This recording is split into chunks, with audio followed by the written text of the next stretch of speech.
and welcome to Sustainability. I'm Abby, today's host, and today I am joined by my lovely friend Karina.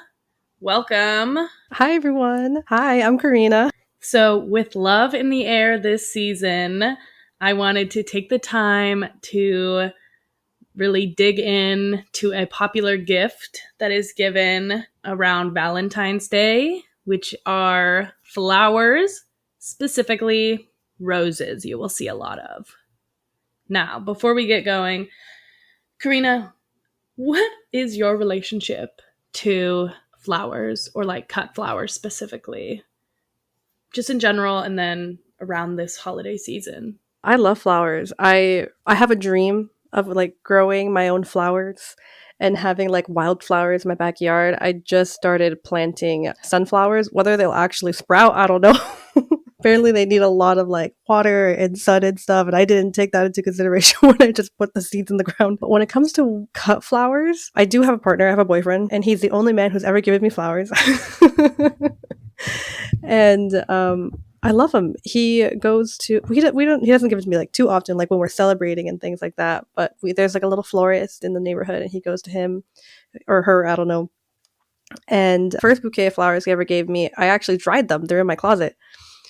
And yeah, and they're so pretty. That's so sweet. Yeah. And then some of them I dried like the whole like stalks.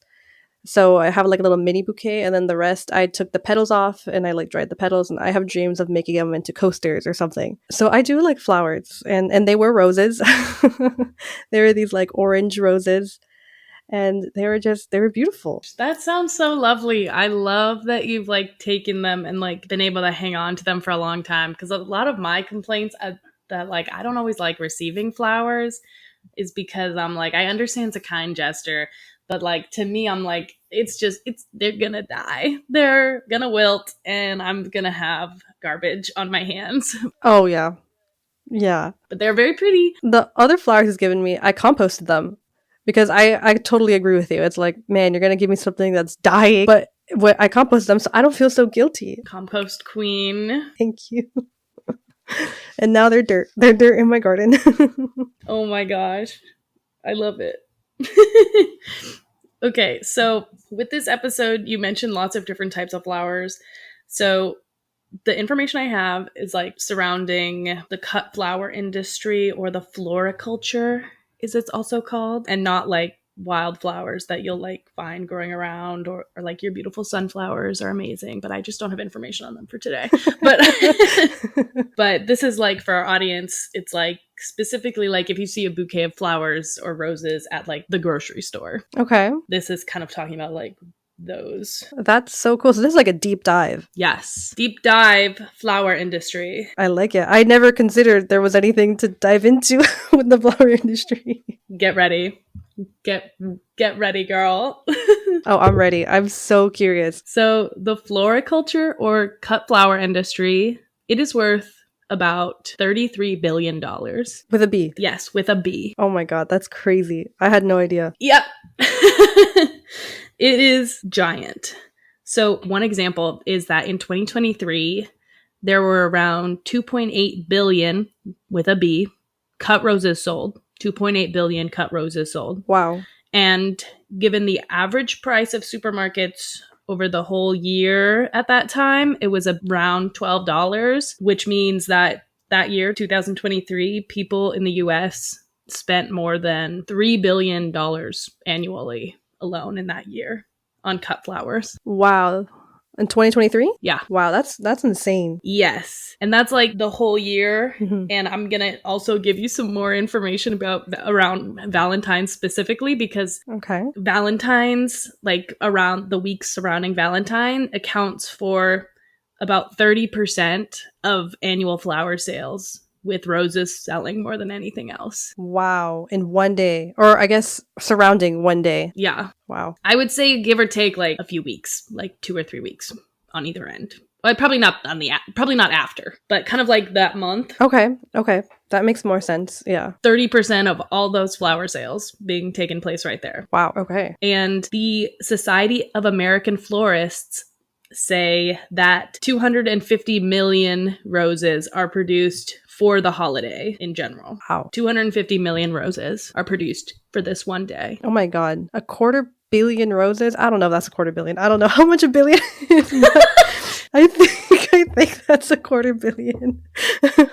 I know, it's just, I feel like I'm throwing so many numbers at you so off the start, but I'm like, I need you to understand like this baseline of North Americans are spending and buying so many flowers and roses specifically. That's amazing. I actually like hearing all the numbers and like getting that context straight up.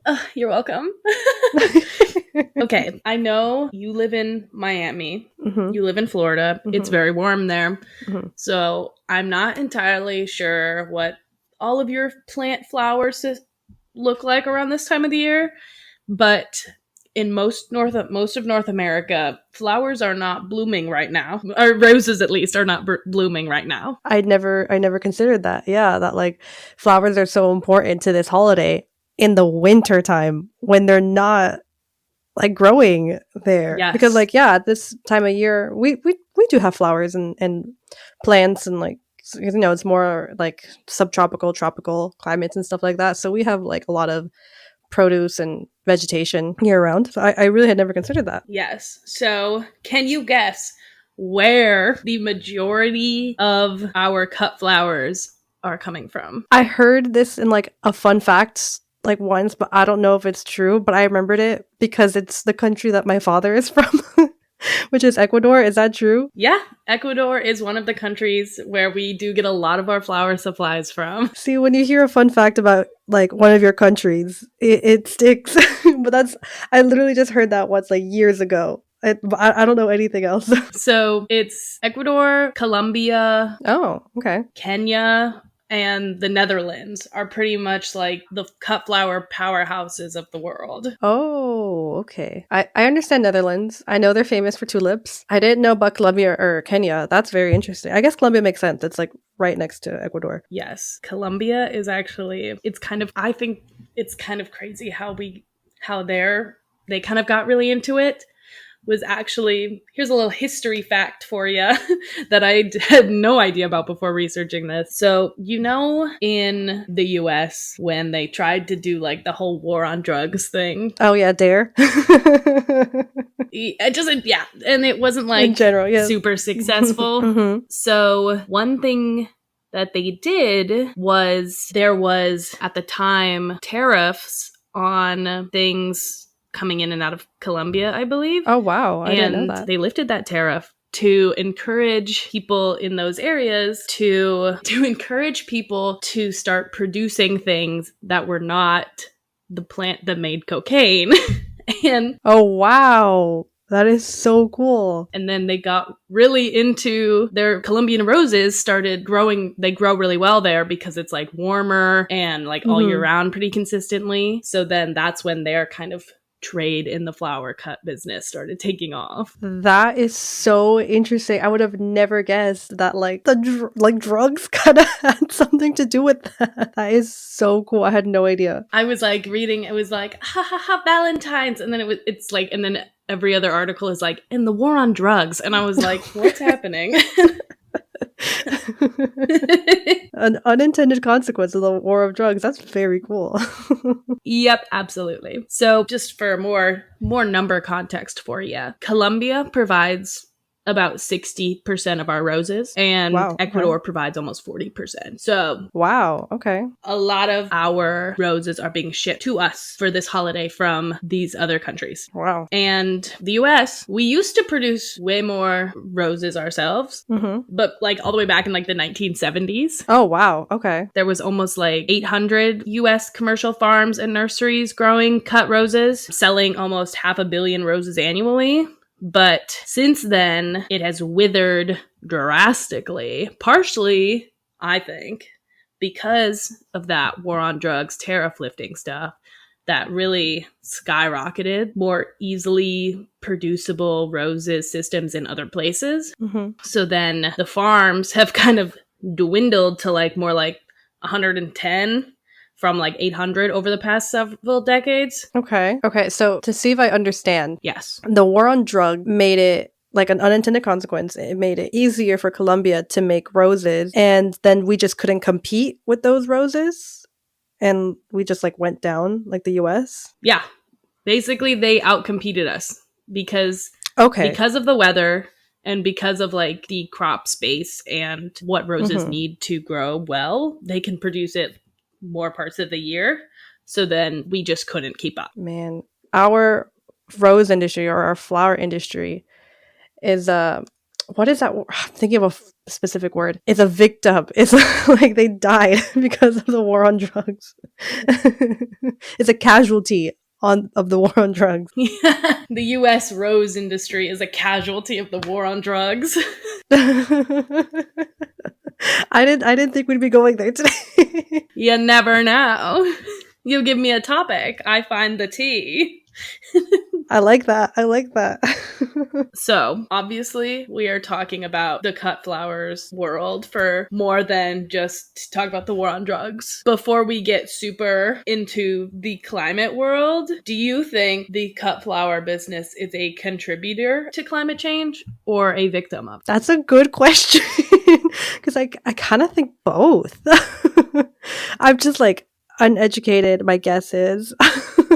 Ding, ding, ding, ding, ding. You are right. No, it's both. It's straight up both. Okay. It's living at this really interesting intersection Hmm. that I am kind of fascinated by, and I'm really excited to tell you about. Oh my god. Okay. I'm excited. Okay, so there are two main contributors to the climate cost of the cut flower industry. Okay. Can you guess what they are? I'm gonna guess one of them is transportation because I doubt these roses are coming on like electric trucks from Ecuador or Colombia to the US. And the second one I'm gonna guess is like fertilizer or something. Maybe not, because you said that they grow well there. I'm not sure. Yeah. So the first one is definitely transportation, especially around Valentine's Day, Okay. which is kind of crazy. So typically flowers throughout the year are just put onto planes with passengers that are already going in the direction they need to be going, Oh, which I think cool. kind of cuts down on Really? the Wow. transportation cost, except Mm-hmm.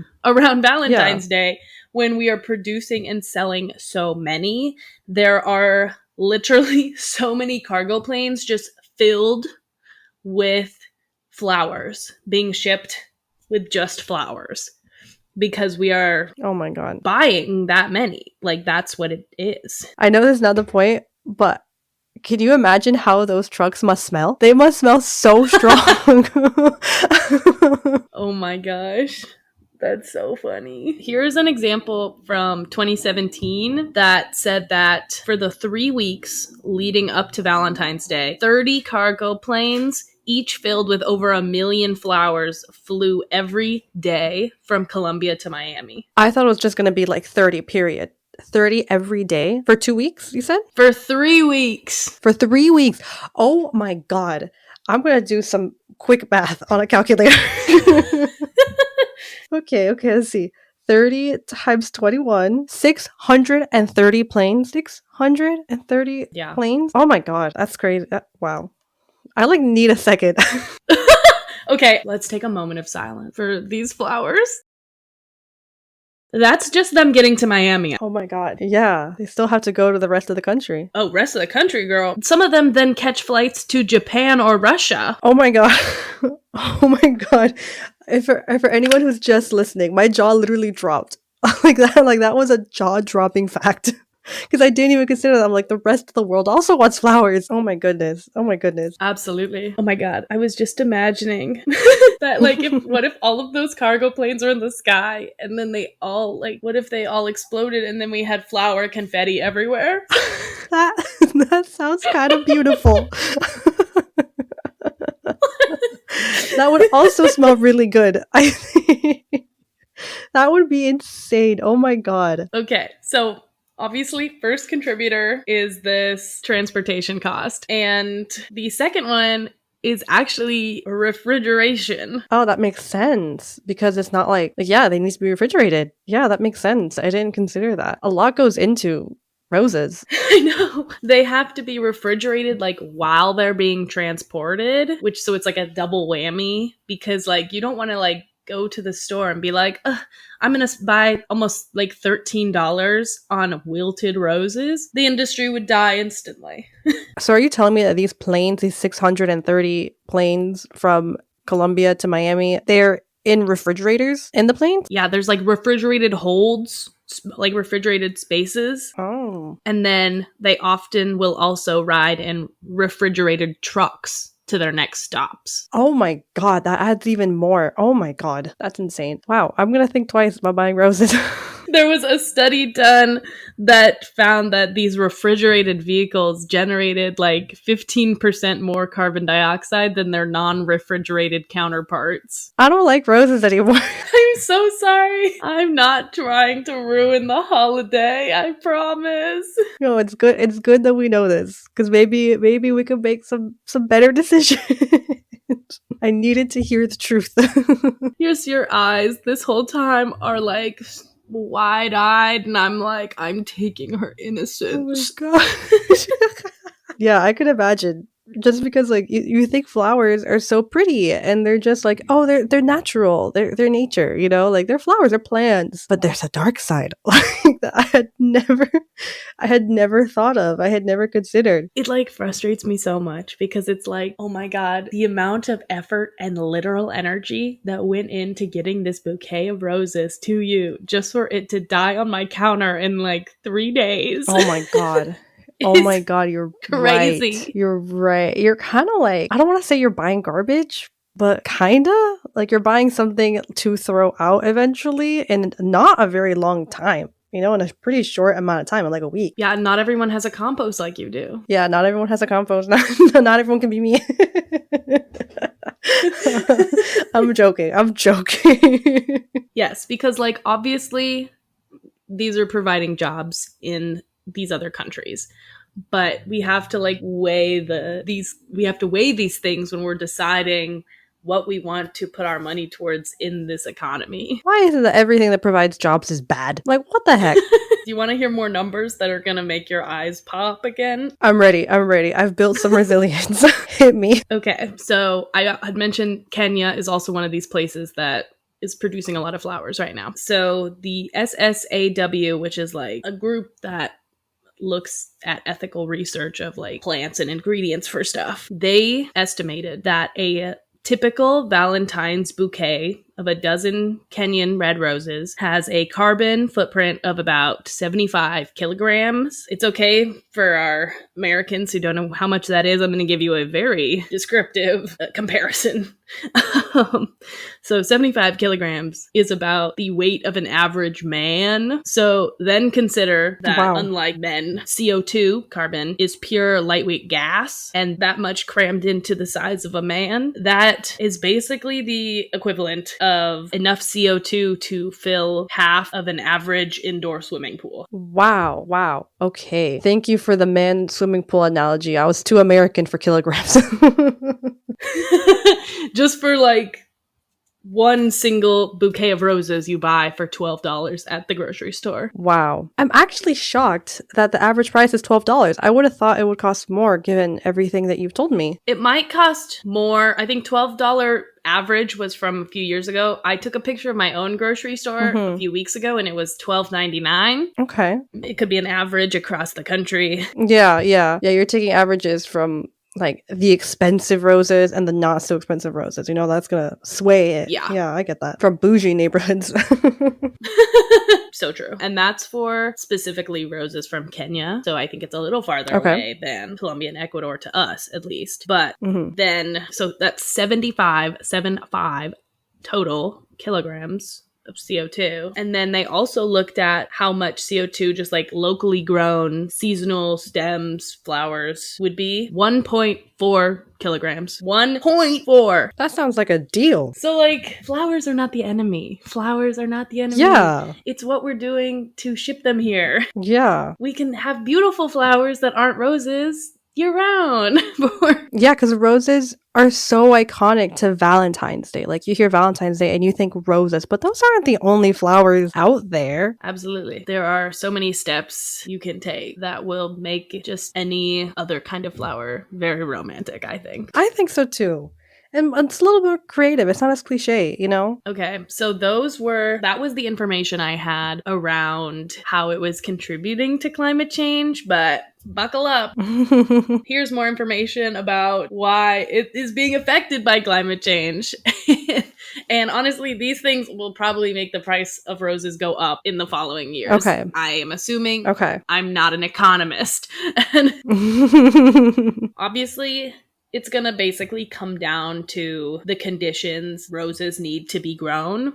And the more climate is affecting weather patterns, it's going to make even things where, even in those countries where it's warmer all the time, it's going to make it harder to grow things consistently well. I can see that. Even in my own like backyard and stuff. Once the summer comes, my plants die because the sun is just. I'm not the world's best gardener. Like maybe there are solutions, but like it gets so intense that like herbs and stuff they just die. They just get scorched from the sun, from the heat. Roses prefer. I'm saying roses prefer. Like this is their ideal temperature to grow in. Obviously, there's always going to be those outlier roses that like can grow under any condition or somehow will die at the sight of the sun. Roses prefer to grow in about 59 degrees Fahrenheit to 75 degrees Fahrenheit. Oh, that's quite narrow, actually. Okay. Or 15 degrees to 24 degrees Celsius.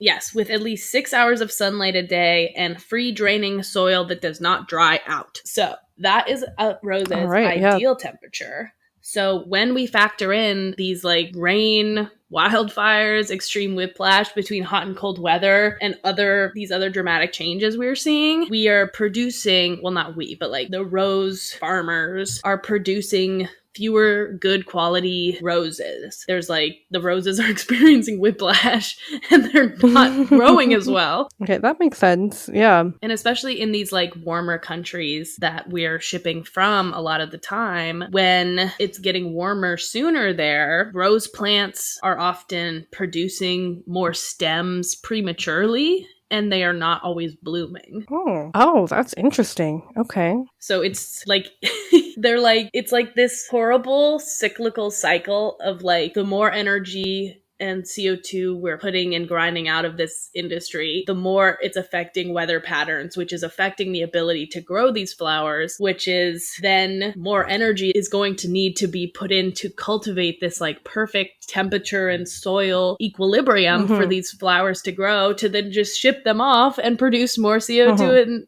energy costs. Yeah. I see the dilemma. Yeah. It's like, it's not a double-edged sword. It's like a spiral with knives. I think we need to tell Margaret, our graphic designer. I need you to tell her that description, and I would love for her to come up with a visual for that. Yes, absolutely. So it's like the changing whiplash of like the air temperature, but also with rainfall changing. A lot of these South American countries are experiencing more floods and mudslides, which are destroying the soil that they're trying to grow these plants in. I'm just taking a second to just like absorb to process. So our audience may not know this, but I came from another podcast before this, and that was with the Citizens Climate Lobby, Citizens Climate Radio. And with them, I'm in the process of recording a series. I've been in the process for a little while about climate change in Latin America. We go through countries and it's in Spanish. And when that comes out, I'll mention it. But it's like, yeah, that's very true, because all these countries are going through very specific climate issues and catastrophes. And I do think about like how this affects the economy and things, but this is such a good specific example of that. And about how we're all so connected, because like, landslide and other climate catastrophes in Ecuador and Colombia are actually affecting like your Valentine's Day plans. That's crazy to me. That's mind-boggling to me. I mean, that's why I like talking about climate change so much. Yeah, like we are connected as a world as we try to put all the pieces together to celebrate this day of love, because we have been told that this is the iconic symbol of this day. Yeah, we haven't even gone into like the consumerism of that, like, this is about love, but then look at what like the impact of some of the things that we claim are supposed to symbolize love that we've just been told. Because why would a rose symbolize love more than any other flower, you know? The rose has had a spectacular marketing team behind it the past several Yeah, decades. I know. Yeah. I know someone's gonna be like, that Shakespeare quote, a rose by any other name, or it's like, that was Shakespeare. Why does that? Why do we have to keep, associating, like, why do we have to keep putting roses on such a pedestal? You know what's even more romantic? The flower that grows near you, near your love story. Yes, what is the flower of your love story? I love that. Oh, that's so cute. Yeah. Because, like, exactly, we are not all commercialized beings. We are not all in identical relationships. And obviously, we're not going to be able to all just get up and solve this flower emission knife cyclone thing. Knife cyclone, another good visual. We're not going to be able to solve that this Valentine's Day, but we can obviously all reflect on why we are trying to get those bouquets of roses. Is it because we are running late on our own plans and we ran to the store to get something?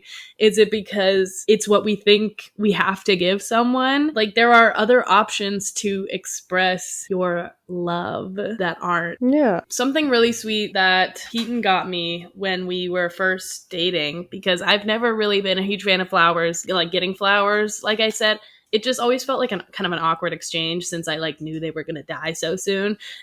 And Keaton gave me a glass flower and he said, "This will never die." I love that. And I was like, this is the most romantic thing anyone has ever done. I have the best person in the world. I win. And I love that because first of all, he was listening to you, right? And like listening to your values and your priorities. And secondly, you still have that flower. You still have, I don't know, maybe that was like the first flowers he gave you or anything like that, but like it's important and like you still have it. Absolutely. It's sitting on my bookshelf. I'm looking at it right now. Oh. And it didn't have to come in a refrigerated plane to, from Colombia to Miami and then on a refrigerated truck to wherever you were. I think I think it's been in like the Midwest. Like that would be insane. Yeah, and there's so many, like, you could get a glass rose. You could get that symbol, but like it would live forever as a glass rose. I'm now realizing in my head, if you got a glass rose, it might live too close to Beauty and the Beast world, but that's okay. I was getting Beauty and the Beast vibes, but some people really like that. Like that's cute. That's adorable. Yeah, there's like so many other flower options, and like we briefly talked about earlier that like those locally sourced flowers, even if they're not roses, they're going to have such a lower climate cost. They're going to feel more personal because they're from your area. Maybe you can work, like you get fresh flowers from the farmer's market or like a local florist, and those parts of your community are going to inherently have a lower climate cost, and it's going to feel more special because I think it's going to feel less commercialized. Yeah, definitely. It feels more personal because like you actually that flower has something to do with you and your relationship, with like the place you met or the place that you're living in or the place that you moved in together, whatever, It's more for you versus just this like blanket of roses that has just been sold to us. And I love the idea of like my partner like going on a mission, like not just like getting the first thing from the grocery store, but like actually like learning about the place you're in and building community. Like to me, and I think a lot of our audience probably do identify as environmentalists. To me, that's important. To me, that's sweet. That's romantic. And even there's like so many ways to share this like beauty through flowers. Like you can even, like, if you're a gardener or if you are a plant person, you can gift potted flowers or something that has roots that will grow, or even seeds that you can grow yourself or grow together that's going to grow in your space. Ugh, And something that's such a cute idea. something you can nurture together and like share that love. I love it. That is such a cute idea. So that would be so cute to have that be a thing where people give each other seeds and they just like they grow their own flowers together. Ugh. If you've ever done that, you guys should post on social media and tag us. I would love to see that. I would love to see what kind of alternative flower traditions that you guys have. Yes. Oh my gosh, alternative flower traditions. Because like my glass flowers, locally sourced flowers, seeds, You could throw some succulents in there. Some greenery. And then you can also get kind of crafty or like make craft flowers, or like paper flowers exist. Or like my dried flowers, you know, like take dried flowers, do things with that. Yeah. I was literally about to say your dried flowers. Oh. I know some places like even sell dried bouquets, so I was literally about to say that. I shouldn't have interrupted. Apologies. You were getting there. No, you're fine. Oh my gosh. And then, worst comes to worst, you can go get some Lego flowers. Yes, get some Lego flowers. You know, like that's the thing, like not everyone has the same personality. You know, the glass flower, the Lego flower, dried flowers, craft flowers, like they have something to suit a lot of different personalities that aren't just roses. I feel like we sound very anti-rose right now. But like, I know. How could you not after everything you told me? Unless they're locally grown roses. It's hard to want a bouquet of roses from the grocery store after knowing what we know. But I also, like I said, there's a part of me that feels bad for roses in the cut flower industry with like how they're being affected by climate, and like how they do provide jobs. But we have to, in this season of love, we have to really reflect and think about what is going to be a good fit for how I want to feel warm and fuzzy inside. And also, like, if you're buying flowers locally, you're still supporting jobs. You know, you're supporting a local economy, and that's really important. It's really important for us to get away from huge conglomerates and huge businesses and supporting local people who are doing it honest work and who are growing on their flower farms or things like that, and making it more possible for people to make a living like that. Like, I think that's important too. Yeah, I think it's just important also that we don't let corporate flower tell us which flowers are romantic. Don't let big flower tell you what to do. Don't let big flower rule your Valentines. I like that. The thing is, roses have a great PR strategy. We need local flowers to have an even better PR strategy. We need to market them and brand them as like the rebellious choice. the unique, the individualistic choice. We can share photos of local flowers we see and what do romantic flowers look like to you. Just sharing our local flowers. Absolutely. I challenge everyone listening to skip the roses this Valentine's Day and find something more creative, something more individual, something more local.